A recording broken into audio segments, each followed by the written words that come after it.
The Blackbird's wreckage burned behind them when reality split open. Logan's claws were 2 inches deep in a Sentinel's optical housing when the sky cracked. Not thunder, not an explosion, but something wronger. A sound like the universe tearing at the seams.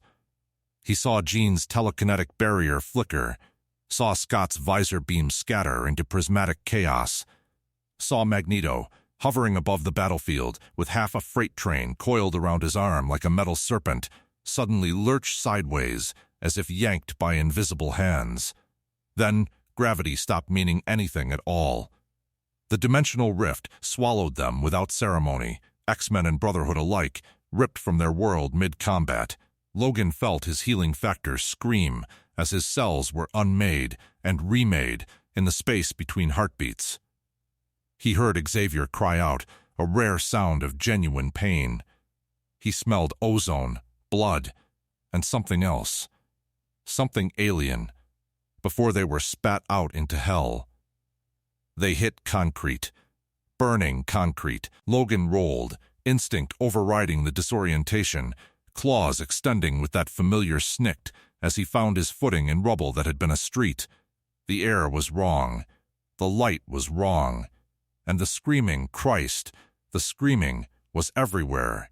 Thornfeld Heights was dying. Buildings listed like broken teeth against a smoke-choked sky. Cars lay overturned and gutted, their occupants visible through shattered windows in states Logan didn't let himself catalog. Emergency sirens wailed somewhere distant, already failing. And above it all, 2 figures fought a monster in the air. A young man in blue and yellow, bleeding from a dozen wounds, and a woman wreathed in pink energy, both of them losing. Jean. Xavier's voice cut through the chaos, tight with controlled panic.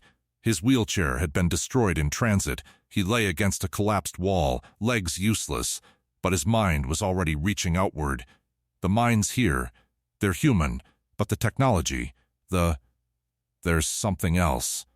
Something I've never. I feel it. Jean's voice trembled. She was on her knees, one hand pressed to her temple, blood trickling from her nose.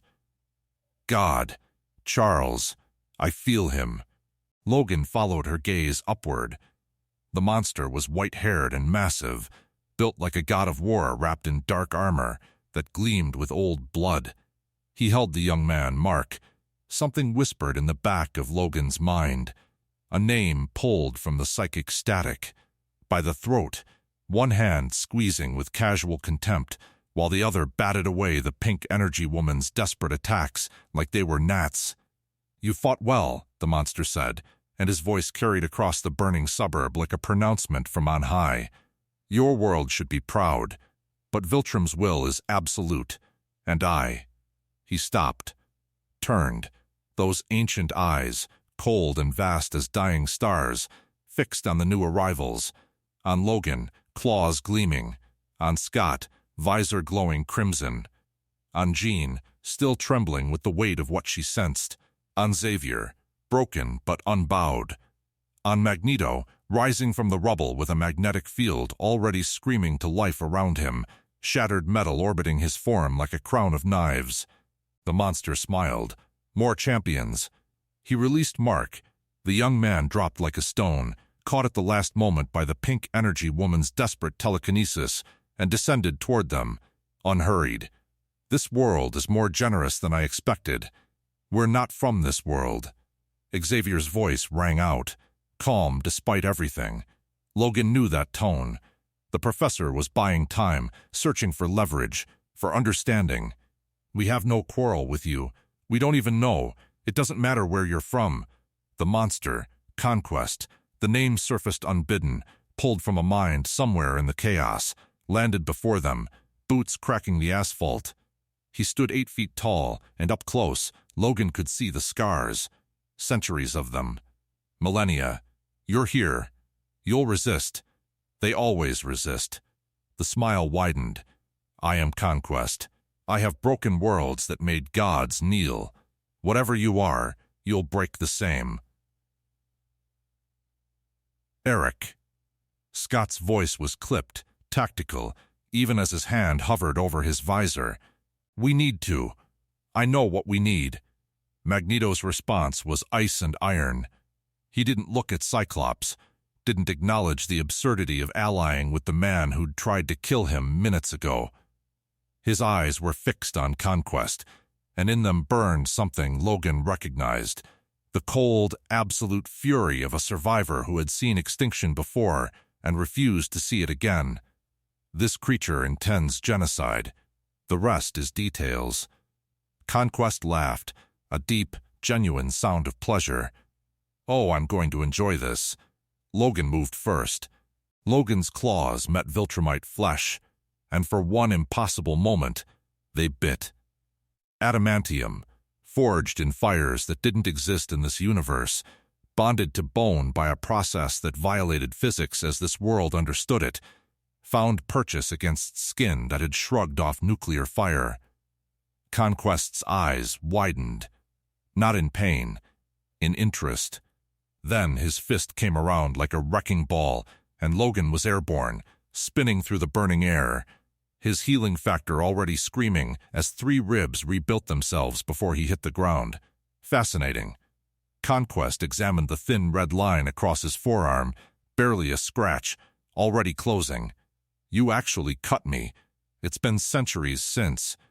Cyclops' optic blast caught him center mass.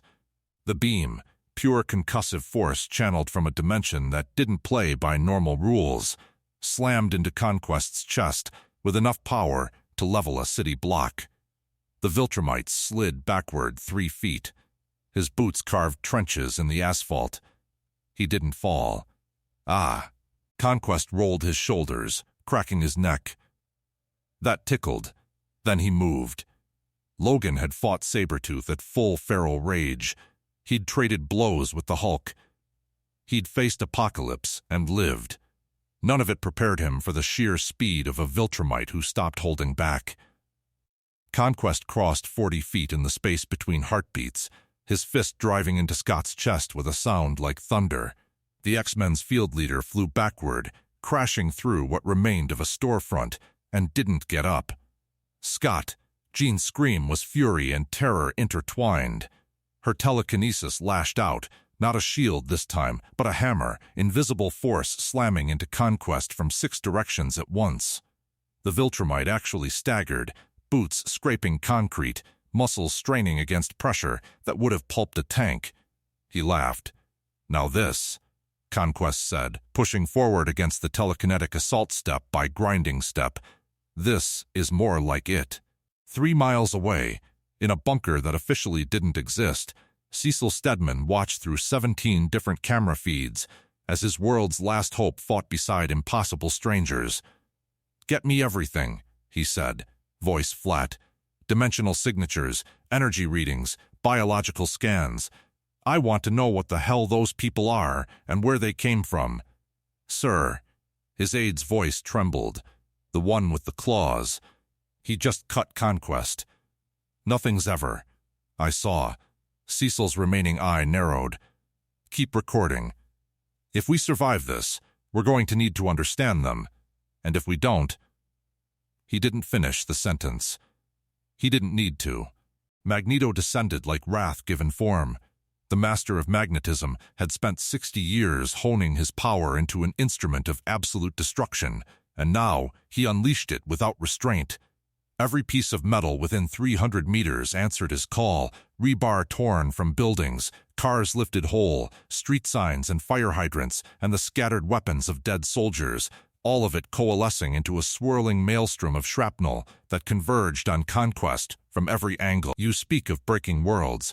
Eric's voice was cold, ancient, terrible. "I have seen worlds break.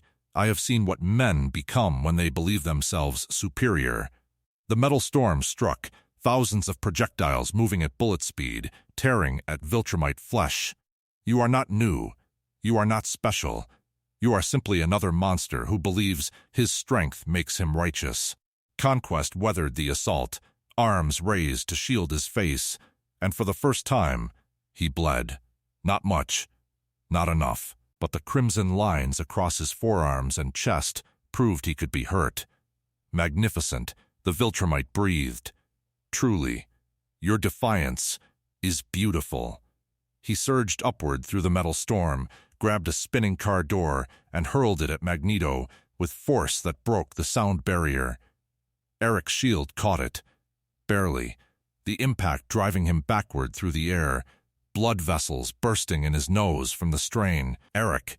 Xavier's voice cut through the chaos, his mind reaching out to coordinate. Jean, together. His mind. I can feel it. There are no defenses.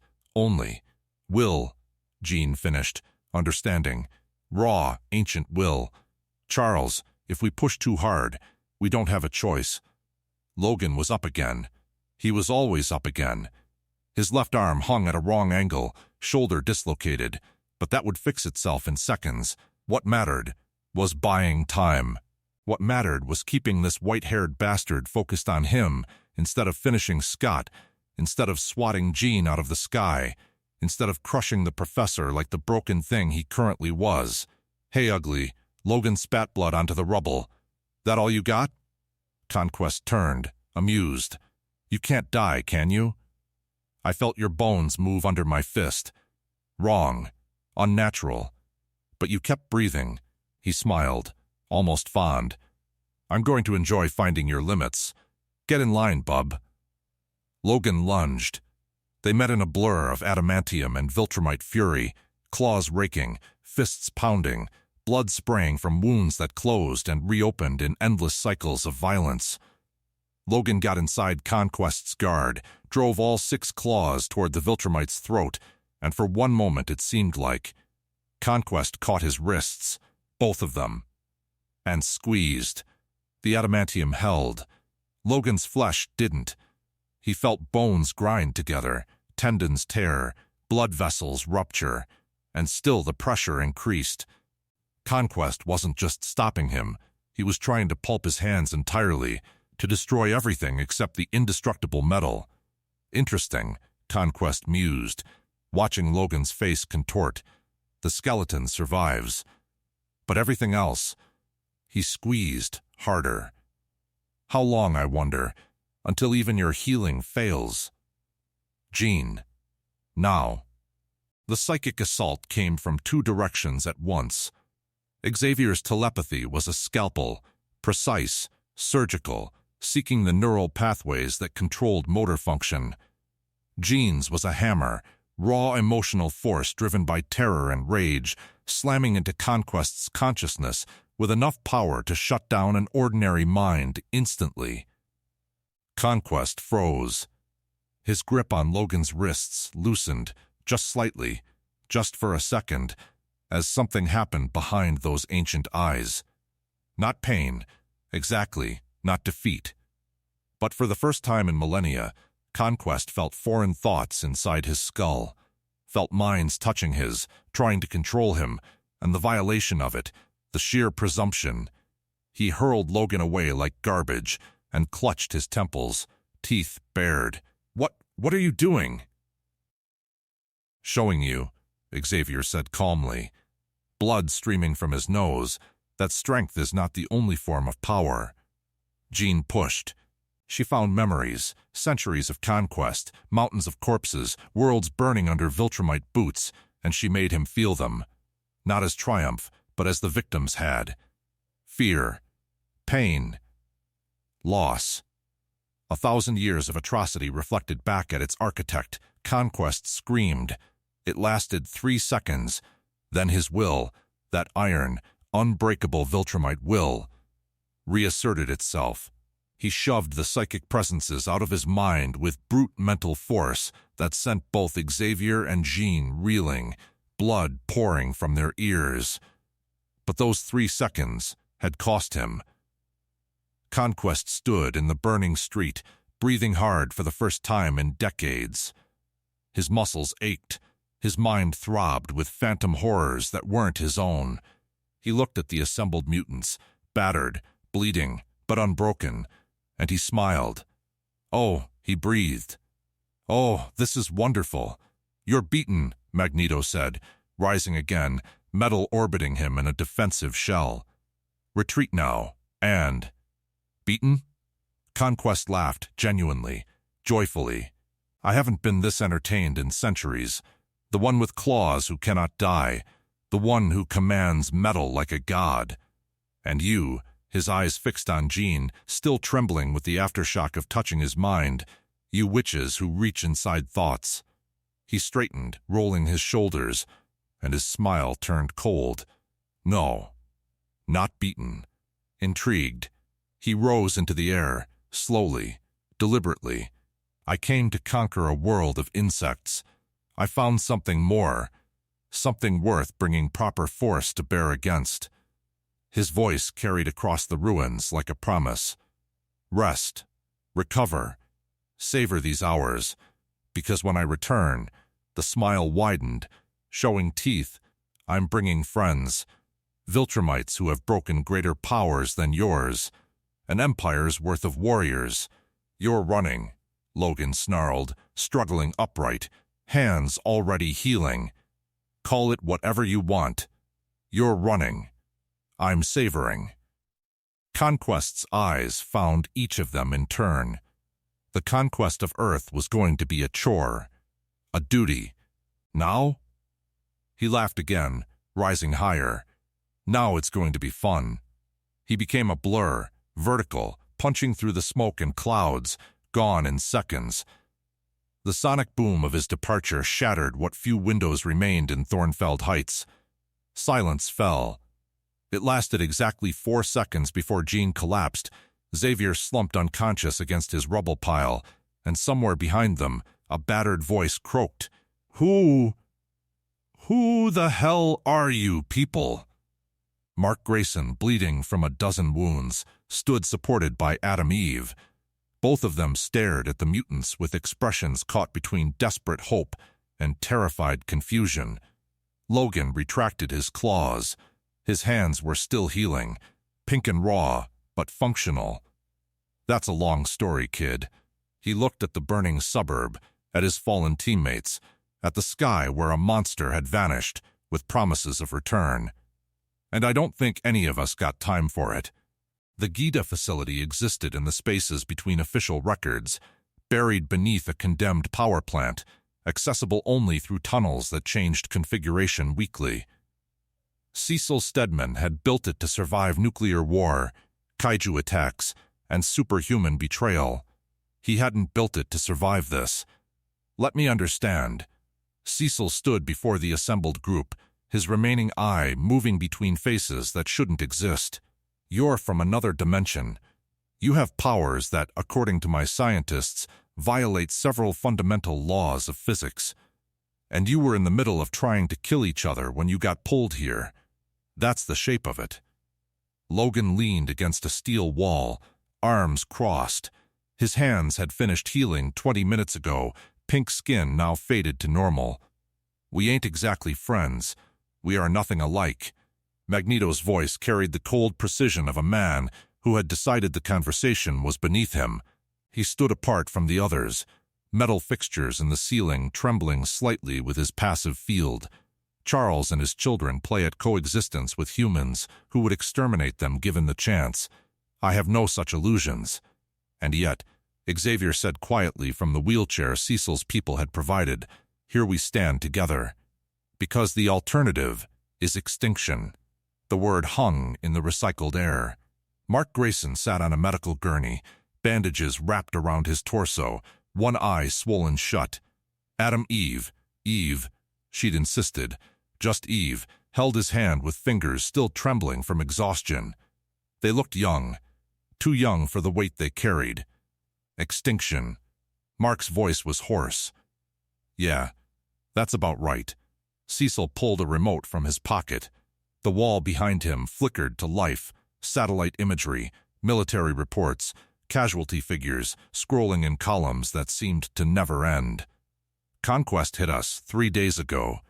In that time, he's killed 1,400 soldiers, 8 registered superheroes, and approximately 6,000 civilians. Cecil's tone was flat, factual, the voice of a man who had learned to count bodies without flinching. The Guardians of the Globe, our primary superhuman response team, are effectively gone. Rampart's spine is severed. Duplicate lost 4 bodies before the rest retreated. Black Samson hasn't woken up.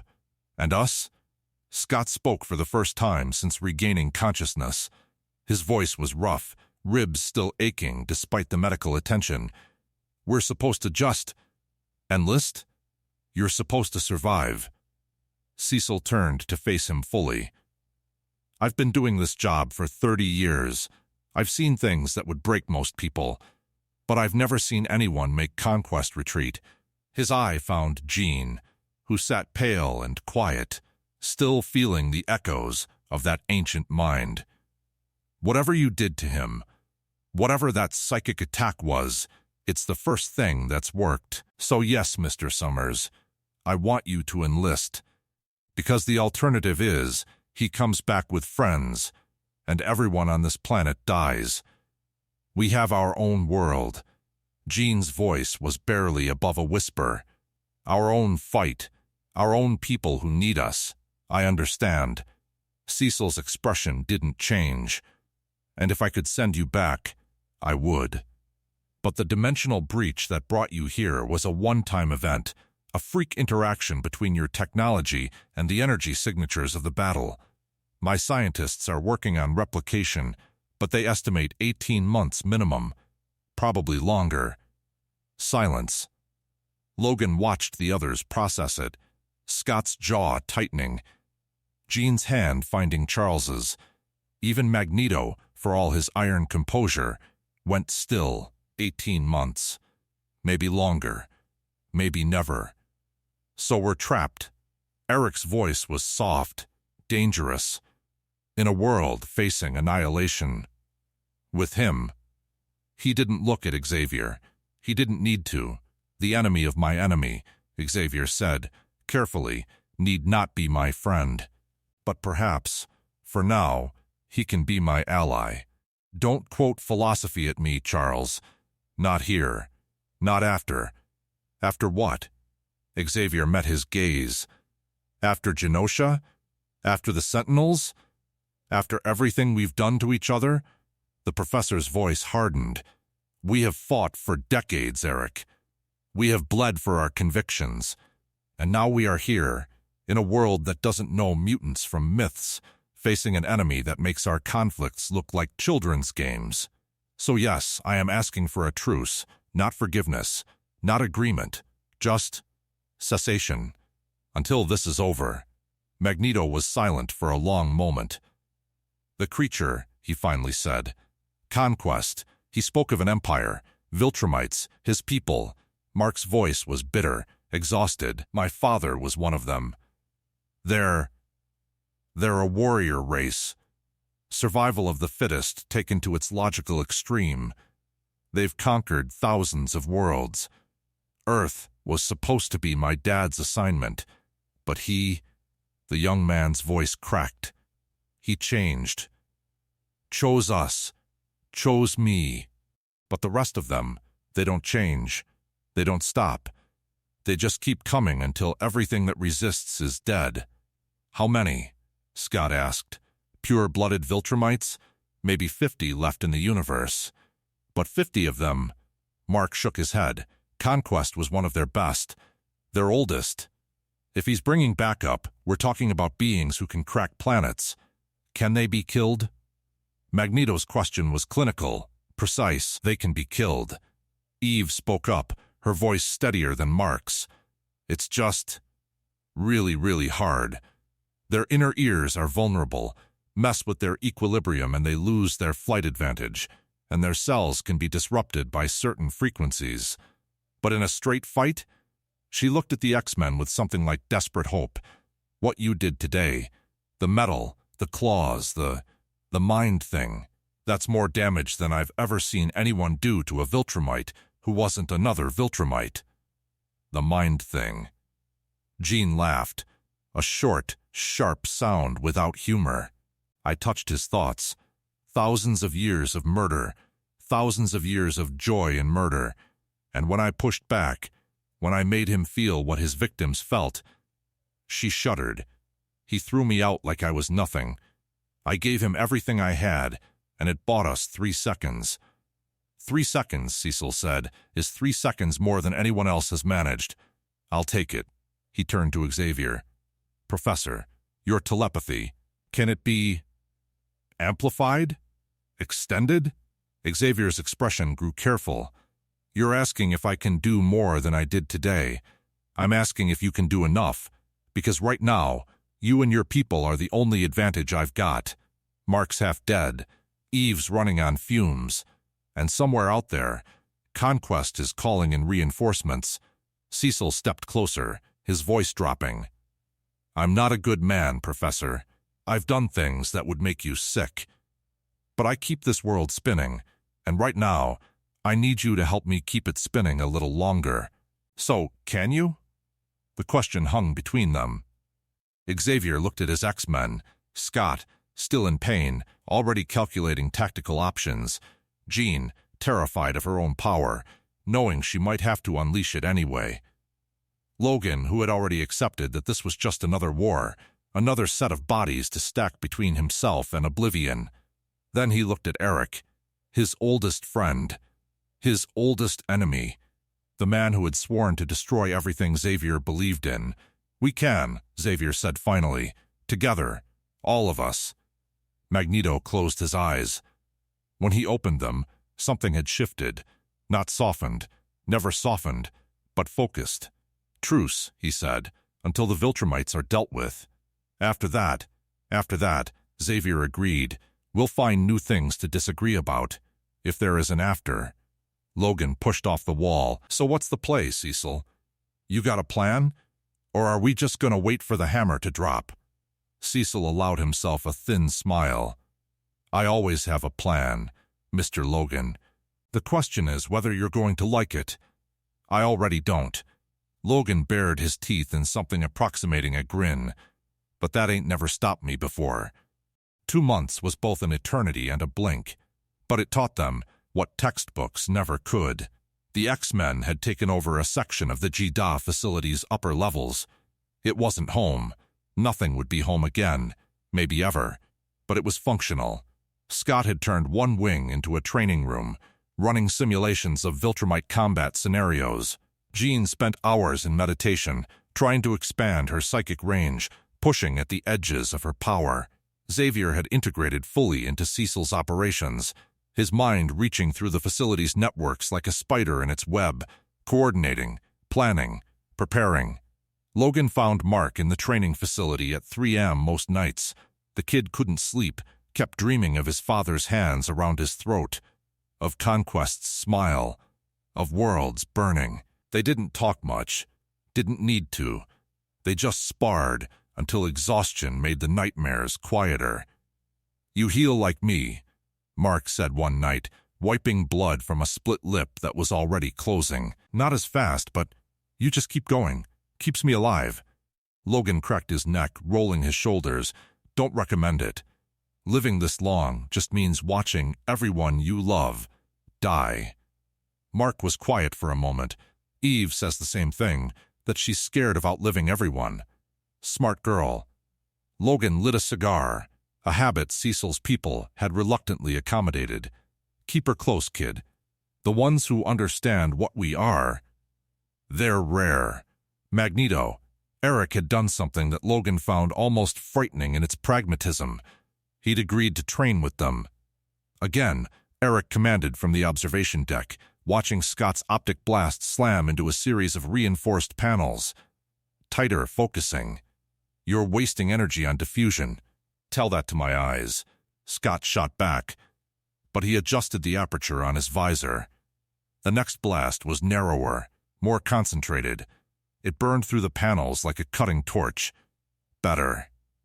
Now imagine that cutting through Viltrumite bone. Logan had watched this exchange a dozen times now.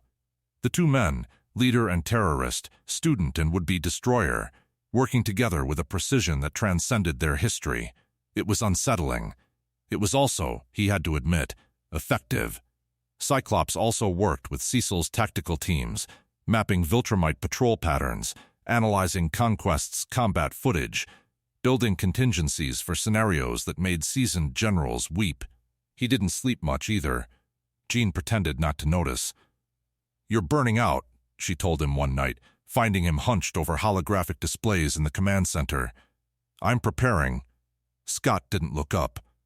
"Viltrumites, Jean. Maybe more than 3. The math doesn't work. The math never works. I've run every simulation, every permutation, and we lose 93% of the time. And the other 7%? He finally met her gaze. Behind the ruby quartz, his eyes were exhausted. Unacceptable casualties. Occasionally, Magneto found himself watching Mark train, watching the young half-Viltrumite push himself past breaking point again and again. "You remind me of someone," Eric said one evening, his voice uncharacteristically soft. Mark paused mid-punch. "Who?" "My son." Magneto's expression flickered, grief, rage, love, all compressed into a single moment. He had the same stubbornness, the same refusal to accept limits. He turned away. "He's dead now." They usually are, the stubborn ones, but they burn bright before they go. "I'm sorry." "Don't be." Eric's voice hardened again. "Be ready. Sentiment won't stop what's coming." Xavier found an unexpected kinship with Cecil, 2 men who had spent their lives manipulating events from the shadows, who carried the weight of impossible decisions. They played chess in Cecil's office, speaking in metaphors, understanding each other perfectly. "You could control them all," Cecil observed, moving a bishop. "Every mind on Earth, end wars, stop crime, create utopia." "I could." Xavier took the bishop with a knight. "And I would become the very tyrant I've spent my life opposing." Power without consent isn't protection, Director. It's imprisonment. Even if it saves lives, especially then. Xavier's expression grew distant. "I've walked that road. In my mind. In my darkest moments.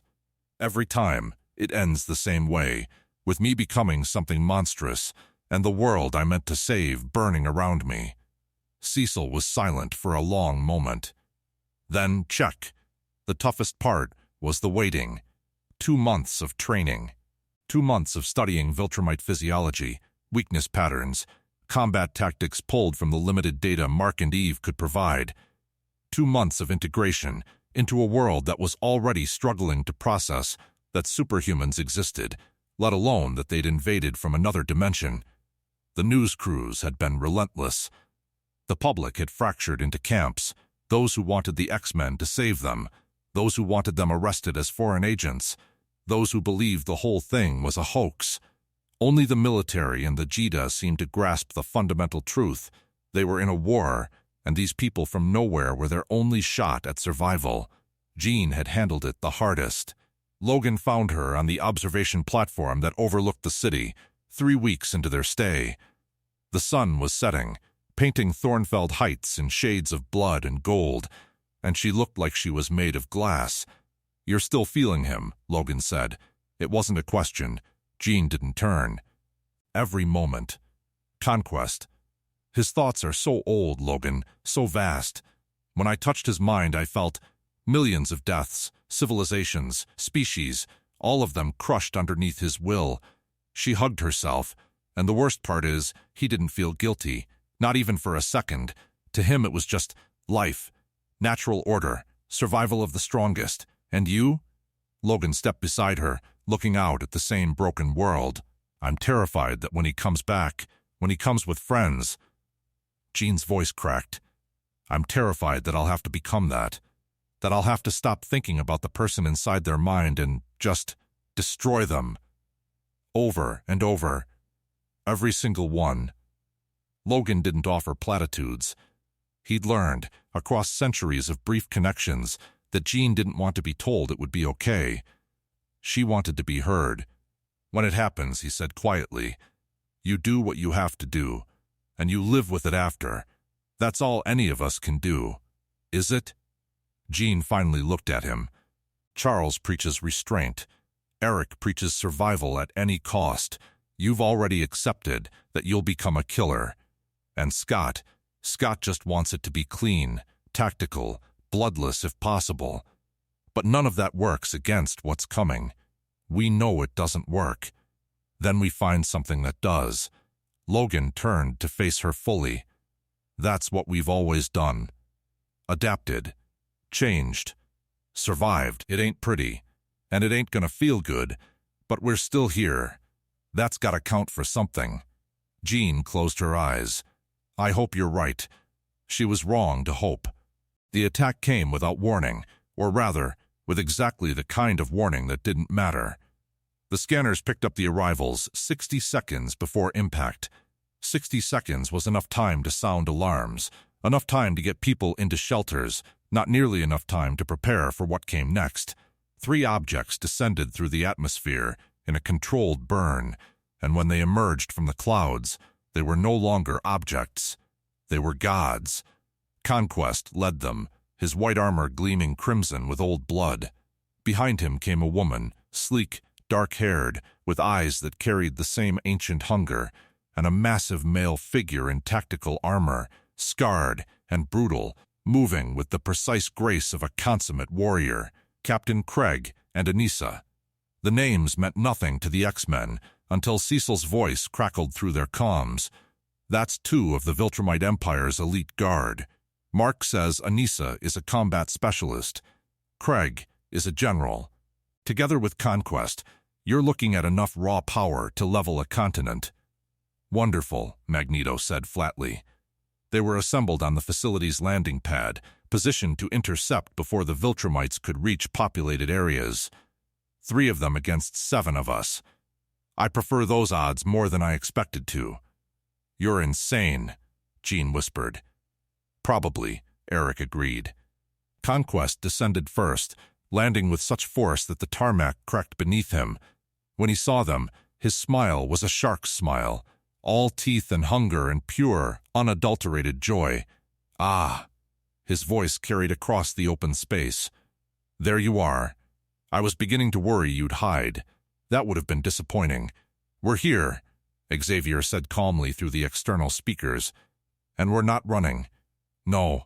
Conquest turned a slow circle, taking in each of them. You're really not, are you? How excellent. How absolutely, his eyes found Jean. And something flickered in them, something that might have been respect. How dangerous. Anissa and Kregg landed beside him. The female Viltrumite said nothing, simply began rolling her shoulders, her knuckles cracking. Kregg, the general, surveyed the assembled mutants with the clinical gaze of a man calculating odds and finding them wanting. Stand down. Kregg's voice was granite. Surrender your world and its resources. You will not be enslaved, merely integrated into the Viltrumite Empire. Resistance will result in annihilation. We're not going to surrender, Scott said. Then you will die. Kregg smiled. It was not an unkind smile, it was simply factual. He moved. There was no acceleration, no moment where he wasn't flying. One instant he was standing on the tarmac, the next he was crossing 50 feet of open air, his fist aimed directly at Scott's head. Cyclops' visor activated reflexively, the optic beam cutting the air between them, and Kregg simply went through it, the concussive force deflecting him maybe 6 inches off his trajectory.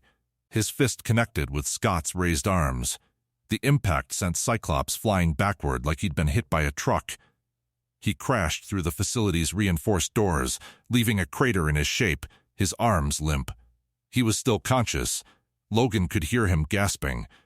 But the message was clear. Standard force wouldn't work. Now, Conquest said, and he was moving too. But not at Scott. At Jean. Let's see how well you do when you're dying. Jean threw her telekinetic shield up instinctively, a wall of invisible force that met Conquest's charge and actually held for a moment.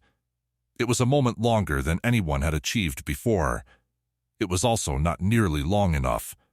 The Viltrumite tore through it like tissue paper, his fist driving toward her face with enough force to snap her neck. Logan was there. His claws came up, crossed, taking the full brunt of Conquest's blow meant for Jean. The impact drove him into the ground, boots carving furrows, adamantium screaming under the force. Pain exploded through his shoulders, his arms, radiation bright and absolute, but the claws held. "You keep doing that," Conquest said with genuine admiration, "dying for people who can't save you. It's almost noble." He twisted his wrist. Logan felt something pop in his shoulder, a tendon or a nerve or something equally important, and suddenly the pain was different. Worse. The kind of pain that meant something fundamental had broken. His grip loosened. Conquest kicked him away, sending him tumbling across the tarmac, and Logan knew without looking that the damage was severe. Healing factor or not, he was out. One hit, and he was out. Magneto moved. The master of magnetism unleashed everything. A magnetic pulse that would have torn a battleship apart. A field of force so concentrated it made the very air scream. Anissa went flying, limbs flailing, caught in the telekinetic hammer of Eric's power. She slammed into a building 100 meters away and went through it, leaving a hole big enough to drive a truck through. "Impressive," Kregg said. And then he was flying, moving with such speed that Magneto only had time to reinforce his shields before the general crashed into him like a meteor. Eric's field bent around the impact, absorbing the force, but the effort made blood pour from his nose. That left Conquest and Jean and Scott, who was crawling back onto the battlefield, refusing to stay down, blood streaming from his scalp. "Charles," Jean said into the comms, her voice tight, "I need more. I need everything." Xavier's response was immediate. His mind reached out like a spear, driving directly into Conquest's consciousness, and for a moment, just a moment, the Viltrumite froze. The mental assault was stronger this time, more focused, the professor channeling every ounce of his power into pure psychic domination. Conquest's scream echoed across the ruined tarmac. But Jean had learned something in 2 months.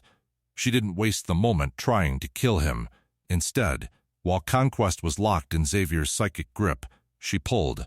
Her telekinesis wrapped around the Viltrumite like chains, immobilizing limbs, crushing pressure designed not to destroy but to hold. Now.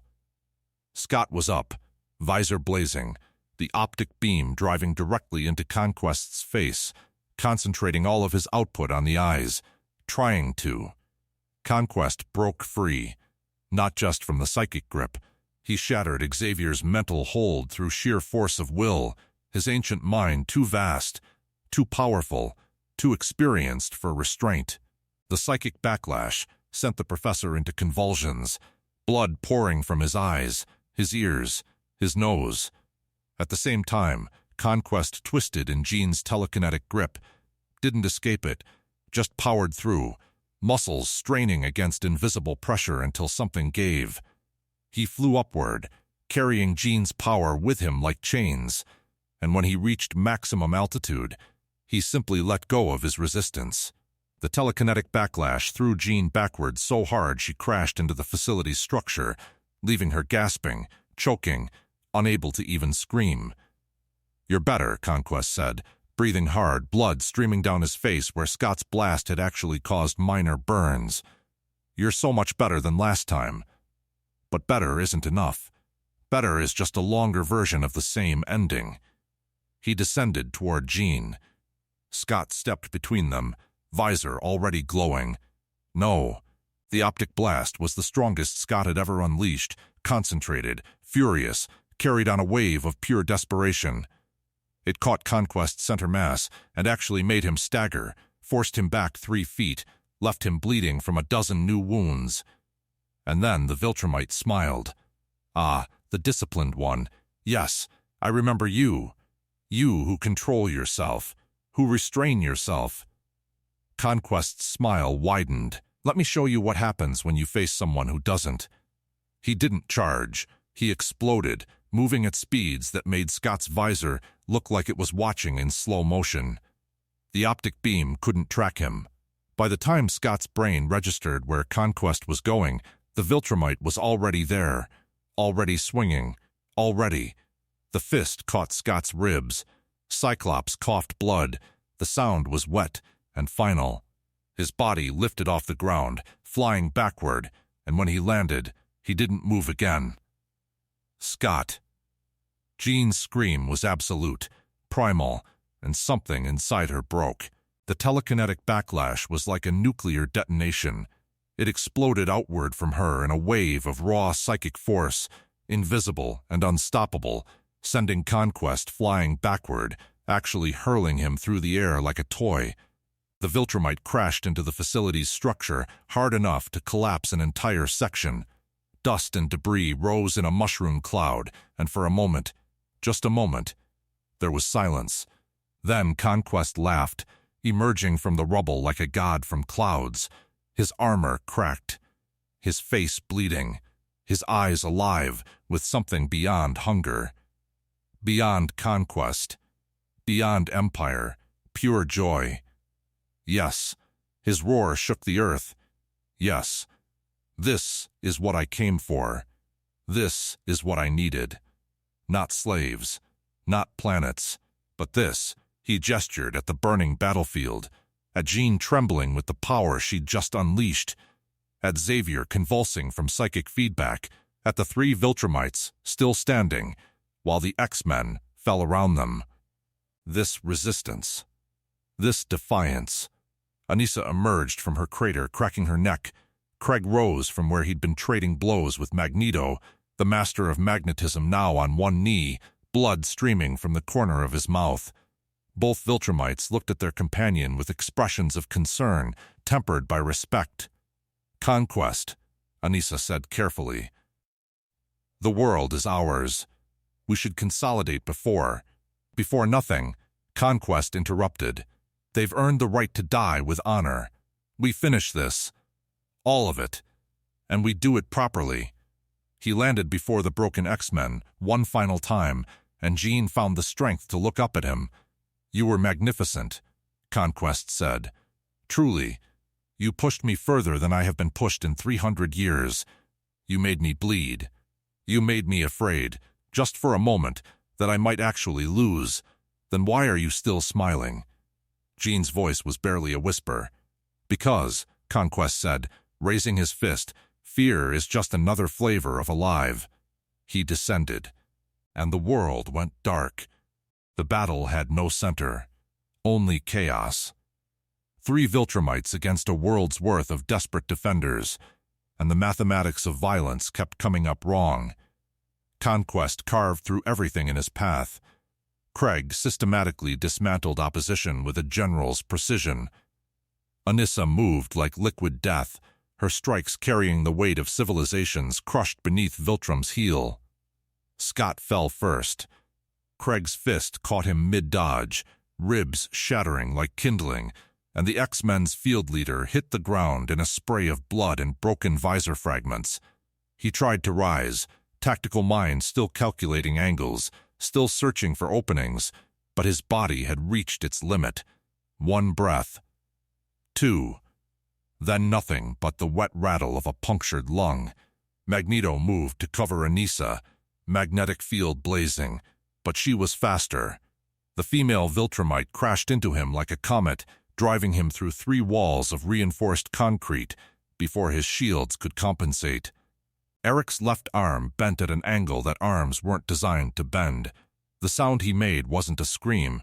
It was the silence of a man whose nervous system had simply stopped processing pain. Jean stood alone.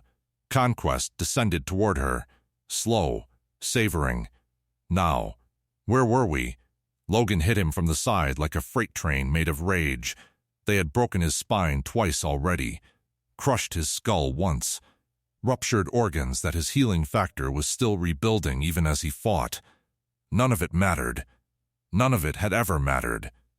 Logan's claws found Conquest's face, carving 3 parallel trenches from temple to jaw. The Viltrumite's blood sprayed, alien, copper bright. And for one beautiful moment, the ancient warrior actually staggered. You don't stop. Conquest snarled, genuine frustration bleeding through his amusement. No. Logan's voice was gravel and broken glass. I don't. He lunged again.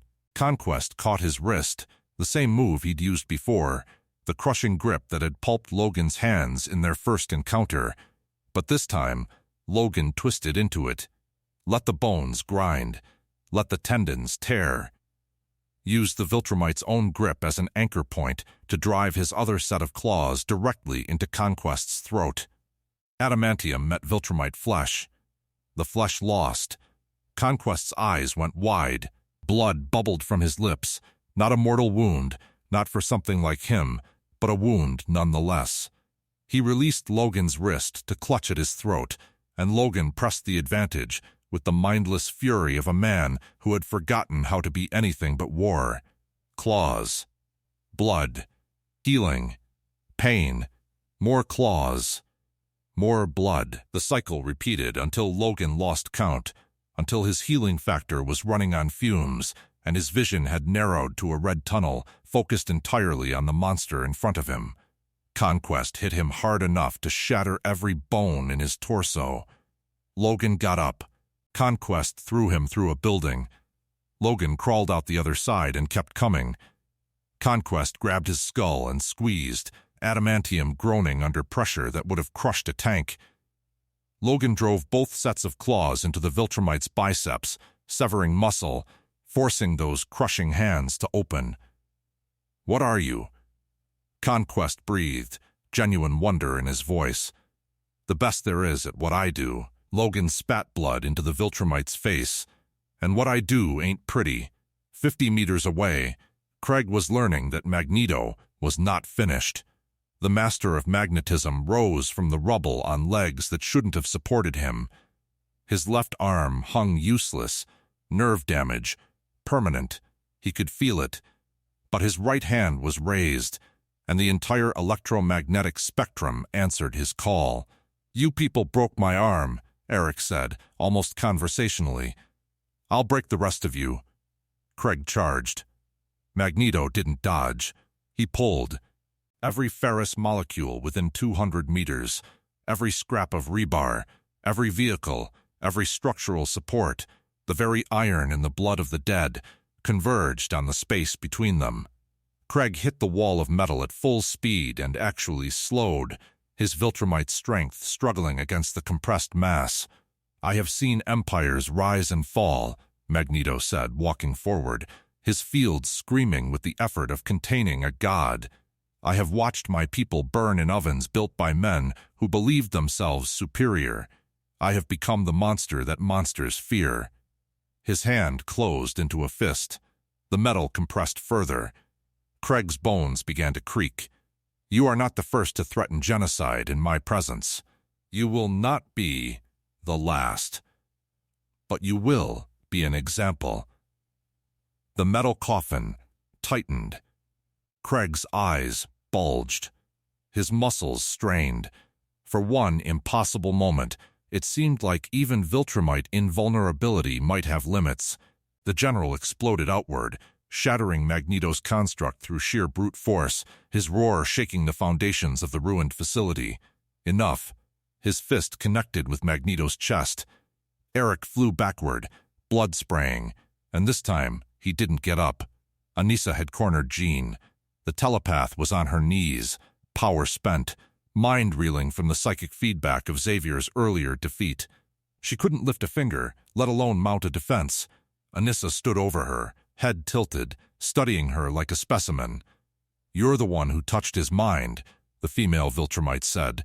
"Conquest hasn't stopped talking about you, the witch who made him feel." She crouched, gripping Jean's chin, forcing eye contact. "I want to understand. Before I kill you, I want to understand what you are." Jean had nothing left. She closed her eyes. The impact never came. Instead, there was a sound like thunder. Two sounds, actually, overlapping, and when Jean opened her eyes, Anissa was gone. In her place stood Mark Grayson, fist still extended, blood streaming from reopened wounds. Behind him, Adam Eve's hands blazed with pink energy, matter itself reshaping at her command. "Get up," Mark said, reaching down. "We're not done." The battle fragmented into 3 desperate struggles: Logan and Conquest, animal versus ancient, healing factor versus invulnerability. neither willing to yield. Every time Conquest landed a blow that should have been fatal, Logan rose again. Every time Logan's claws found flesh, Conquest bled a little more. They were tearing each other apart in slow motion, and neither of them cared. Kregg stood over Magneto's broken form, ready to deliver the killing blow, but Scott's voice cut through the chaos, raw with agony. "Eyes on me." The Viltrumite general turned. Scott's visor was cracked, hanging half off his face, but the ruby quartz still functioned. He lay in a pool of his own blood, one hand pressed to his shattered ribs, the other holding the visor in place through sheer force of will. "You talk too much," Scott whispered. The optic blast was weak, nothing compared to his full power, but it caught Kregg directly in the eyes. The Viltrumite's inner ear, that one exploitable weakness, screamed with disrupted equilibrium. He staggered, vision swimming, flight capability momentarily compromised. It bought Magneto 30 seconds to breathe. Meanwhile, Mark and Eve pressed Anissa with everything they had. The female Viltrumite was faster than Mark, more experienced, more brutal, but Eve's power created obstacles she couldn't predict. Walls of diamonds sprang up in her flight path, the air itself turned solid around her limbs, and every time she broke free, Mark was there with fists that carried his father's strength and his mother's stubborn refusal to quit. "You're half-breed," Anissa snarled, catching Mark's fist, twisting his arm until the bone creaked. "You're an insult to Viltrumite blood." "Maybe." Mark's other fist connected with her jaw. "But I'm still standing." Cecil's voice crackled through the remaining comms. "All units, brace." Activating Prometheus Protocol in 30 seconds. In the Gita command bunker, Xavier lay strapped to a device that shouldn't have existed.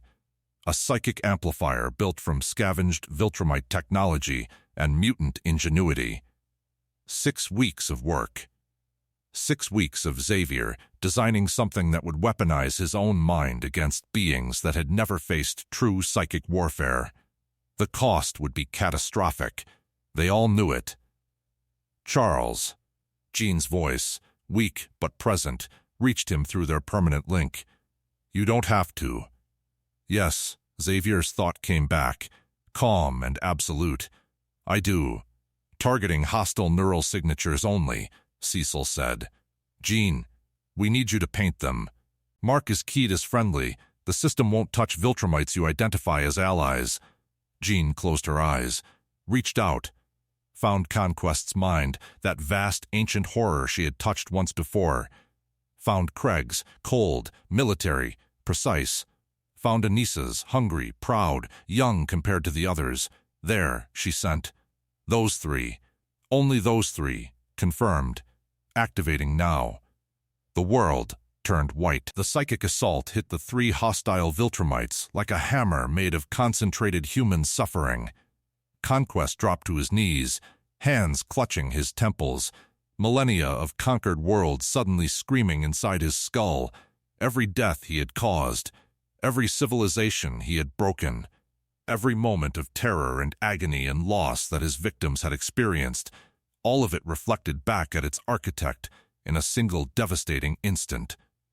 Kregg collapsed mid-stride, his military discipline crumbling beneath a flood of alien memories. He had never known fear. Now, he knew nothing else. Anissa shrieked, a sound that shattered windows 3 blocks away, as her mind filled with the weight of atrocities she had committed, without thought, without conscience, without understanding what they meant to the beings who suffered them. For 12 seconds, 3 Viltrumites experienced what it meant to be their victims. In the bunker, Xavier convulsed. Blood poured from his eyes, his ears, his nose. Something was burning inside his brain, synapses overloading, neural pathways collapsing under the strain of channeling so much psychic force. Jean felt him fading, felt the man who had been her teacher, her father, in all the ways that mattered, dying by degrees. The sky broke open. They came from orbit like vengeance given form. Nolan Grayson, omni-man, traitor to Viltrum, defender of a world he had tried to destroy, descended first. His arrival shattered the sound barrier, the shockwave flattening everything within 100 meters. Behind him came Alan the Alien, Coalition champion, one eye gleaming with cold purpose. "Sorry we're late," Alan said, cracking knuckles the size of dinner plates. Had to convince this one that redemption meant actually showing up. Nolan's eyes found Mark, bloodied, battered, still fighting, and something ancient and terrible shifted in his expression. "Dad?" Mark's voice cracked. Later, Nolan turned to face Conquest, who was rising despite the psychic assault, sheer Viltrumite willpower forcing him upright through the pain. "Right now, we end this." The battle became something biblical. Nolan and Conquest met in the air with an impact that registered on seismographs 3 continents away. 2 of the oldest Viltrumites in existence, trading blows that cracked the sky, their mutual hatred and mutual respect creating a violence that transcended mere combat. Alan engaged Kregg, using the general's psychic disorientation against him. The Coalition champion was outmatched in raw strength, but Kregg's equilibrium was still compromised, his tactical mind still drowning in Xavier's assault. Alan pressed the advantage ruthlessly, driving the general back. Mark and Eve redoubled their assault on Anissa. The female Viltrumite fought like a cornered predator, her earlier poise shattered by the psychic attack. She wasn't retreating. Viltrumites didn't retreat, but she was losing ground. Mark's fists found her ribs. Eve's constructs pinned her limbs. Together, they drove her toward the containment field that Cecil's teams were frantically assembling. And through it all, Logan kept fighting. His healing factor had slowed to a crawl. His left arm was a ruin of shredded muscle. His ribs were a xylophone of fractures that couldn't quite rebuild before new ones formed. But whenever a Viltrumite came within reach, whenever Conquest turned his back, whenever Kregg's attention wavered, whenever Anissa's guard dropped, claws found flesh. He was dying by inches. He was taking them with him. Kregg broke first. The Viltrumite general, mind still reeling from Xavier's assault, failed to block Alan's haymaker. The blow caught him in the temple, right above the inner ear, that one exploitable weakness, and his flight capability simply stopped. He fell. Magneto was waiting. The master of magnetism had dragged himself upright, using a frame of twisted rebar, his left arm dead, his right hand trembling with exhaustion. But when Kregg hit the ground, when the general struggled to rise, Eric was ready. "I told you," Magneto said, and his voice was the whisper of a man who had nothing left except will. "You would be an example." Every piece of metal within 100 meters answered his call. The coffin formed in an instant, compressed, layered, reinforced with magnetic fields that strengthened under pressure. Kregg's Viltrumite strength pushed against it, warping the metal, nearly breaking free. Magneto's fist closed. The sound Kregg made was not a scream. It was the grinding shriek of metal crushing bone, of invulnerable flesh finally finding its limit, of a general who had conquered worlds discovering that even gods could be entombed. The sphere compressed, and compressed, and compressed. When it stopped, it was the size of a basketball. Nothing inside could have survived. Nothing inside had survived. Magneto collapsed, unconscious before he hit the ground. Anissa saw Kregg die. She did not retreat. She did not calculate. She raged. The female Viltrumite tore through Eve's constructs with renewed fury, her fist connecting with Mark's jaw hard enough to send him spinning into the rubble. She grabbed Eve by the throat, lifting her off the ground, squeezing. Logan's claws erupted through her shoulder from behind. 6 adamantium blades, driven with every ounce of strength his failing body could muster, punched through Viltrumite muscle and scraped against Viltrumite bone. Anissa screamed, not in defeat, but in pure animal pain, and released Eve to grab the creature that had dared to wound her. She caught Logan's skull, squeezed. The adamantium groaned but held. "You insect," she snarled. "You think you can." Mark's fist hit the back of her head with enough force to crater steel. Her grip loosened. Logan fell, still conscious, still fighting, his claws raking across her torso as he dropped. Eve's constructs wrapped around Anissa's limbs before she could recover. Mark's follow-up blow drove her to her knees. Containment. Cecil's voice, raw with desperate hope. "Get her in the field now." They dragged her, fighting, screaming, promising atrocities in languages that humans had never heard, into the suppression chamber. The field activated. Alien technology designed to contain Viltrumite's strength hummed to life. And for the first time since the battle began, Anissa stopped. She didn't surrender. Viltrumites didn't surrender. But she was contained. Conquest saw his comrades fall, Kregg annihilated, Anissa imprisoned, and something in his ancient mind calculated. He was wounded, bleeding from a dozen wounds that Logan's claws had carved. His mind still throbbed from Xavier's assault, and now he faced Nolan and Alan and the broken remnants of the X-Men, all of them too stubborn to die, all of them too furious to stop. He could win. Eventually. Probably. But the cost. "This isn't over," Conquest said, and his voice carried the weight of an empire's promise. "You've won nothing. You've delayed nothing. Viltrum's will is absolute, and I—" "Run," Logan interrupted, dragging himself upright on legs that shouldn't have supported him, claws dripping with Viltrumite blood. "Or stay and find out how this ends." Conquest looked at him, at this broken, bleeding, unbreakable animal, and laughed. "We'll finish this. You and I. When I return, I'm going to kill you last. So you can watch everyone you've tried to protect die first." He flew, straight up, through the smoke and the clouds and the atmosphere, fleeing with a speed that nothing on Earth could match. The sonic boom of his departure shattered what few windows remained in Thornfeld Heights. Nolan started to pursue. Logan's voice stopped him. "Let him go. He'll come back. He'll bring more." "Yeah." Logan retracted his claws with a wet sound that spoke of internal damage. "And we'll be here when he does." Silence fell across the battlefield. It wasn't victory. It was survival. And for now, survival was enough. The cost revealed itself in the aftermath. Xavier lay in the Gutta medical wing, eyes open but unseeing. The psychic amplifier had burned through neural pathways that might never heal. He breathed. His heart beat. But the mind that had dreamed of coexistence, that had built schools and forged X-men, and believed in a better world, that mind was quiet. Perhaps sleeping. Perhaps gone. Jean sat beside him, holding his hand, tears streaming down her face. She reached for him through their link and found only fragments, memories like shattered glass, a whisper of the man he had been. "Charles, please, come back."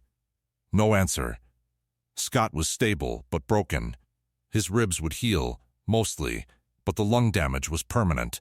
He would never fight at full capacity again.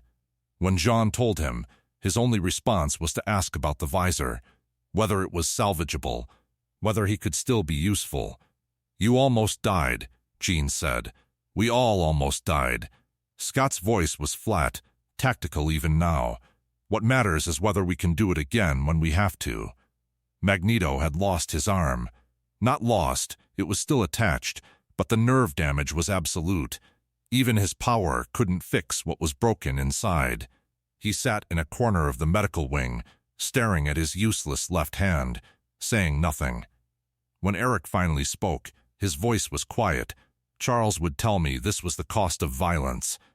That if I hadn't, Charles would tell you that you saved us." Jean's voice was harder than she intended. "Charles would tell you that you did what had to be done." Eric met her eyes. Something passed between them. Not friendship, never that, but understanding. "Perhaps," he said. "But Charles is not here to tell me anything." "Is he?" Jean had no answer. Logan found Nolan on the roof of the facility, staring at the stars. "Your kid's tough," Logan said, leaning against a shattered ventilation unit.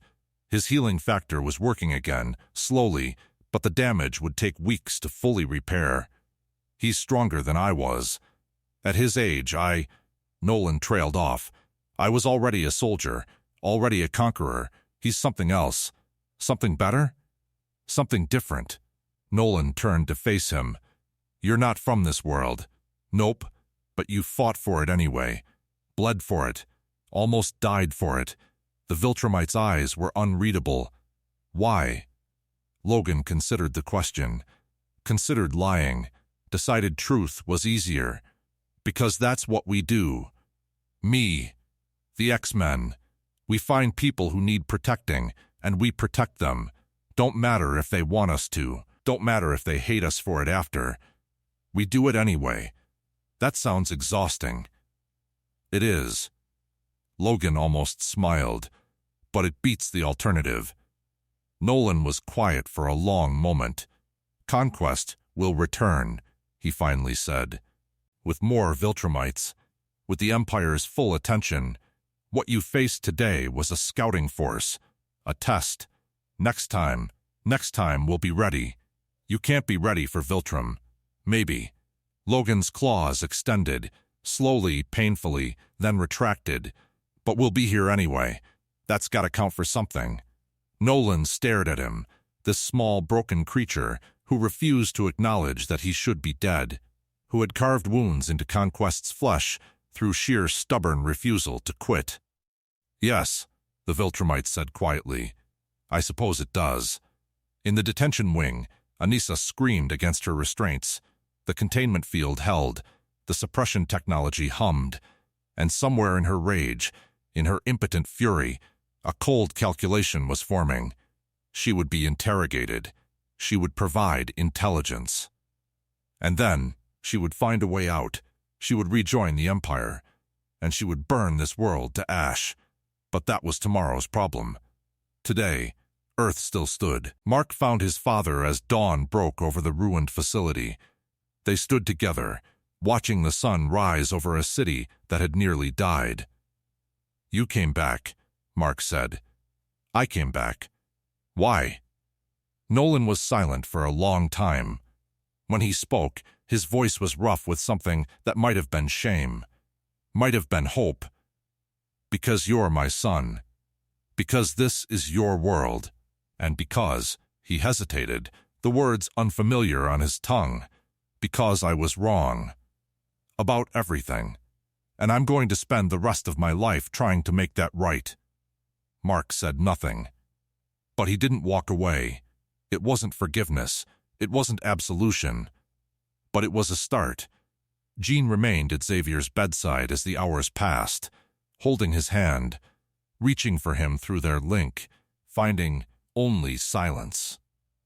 Logan found her there as night fell again. "He'll come back," Logan said. "Chuck's too stubborn to stay down. I know." Jean's voice was hollow. "But will he be him when he does?" Logan had no answer.